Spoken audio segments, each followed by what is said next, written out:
අම්මලා තාත්තලා ඉන්නව දරුවන්ට කියනවා මේ අරුන් මෙහෙමයිනේ මෙවුන් මෙහෙමයි ඔවුන්ගේ ගෙවල් වල යන්න එපා ආශ්‍රය කරන්න එපා ගොඩක් දෙමව්පියෝ තමයි වෛරය ක්‍රෝධය පතුරන්නේ දරුවන්ට අප්‍රිය කරනවා දෙමව්පියෝ දැන් අපි හිතමුකෝ හොඳවත්තන්ට මතක් වෙයි අපේ අම්මා තාත්තා වයි කිය. ගෙදර ඉන්නවා කිය.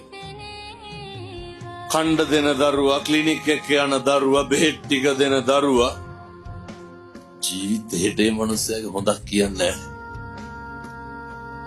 අවුරුද්දකට සැරයක් ඔය සරමකුයි ජීවිතේකුයි හැට්ටකුයි සීනේ 250කුයි කිරිපිටි පැකට් එක්කුයි අරන් එන ඔය ඈත ඉඳන් එන කවුරු හරි දරුවෙක් ඉන්නවනම් ලොකු කවුද? අර කොහේවත් ඉඳන් එන මනුස්සය. අර හැමදාම කණ්ඩ බොණ්ඩ දෙන දරුවා. දකින්නේ වඩු පාඩුනේ. අවුරුද්දකට දෙපාරක් විතර ආවට පස්සේ ඒ දරුවා ළඟට අරගෙන කියන්නේ මොනවාද?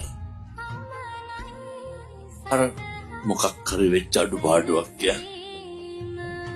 නැනිකම් මම කියනවට හිතන්නකො ඔය කටවල් වලින් කවද්ද හොඳක් කිව්වේ කියලා. ජීවිතය අදිෂ්ඨාන කරගන්න. ජීවිතේ ප්‍රාර්ථනා කරන්න. මිම්මනත කවදාවත් ඔය කටවල් වලින් අනෙකගේ අගුණ කියන්න එපා. මේවා නම් හදා ගන්න ඕන දේවල් පින්නතුනේ.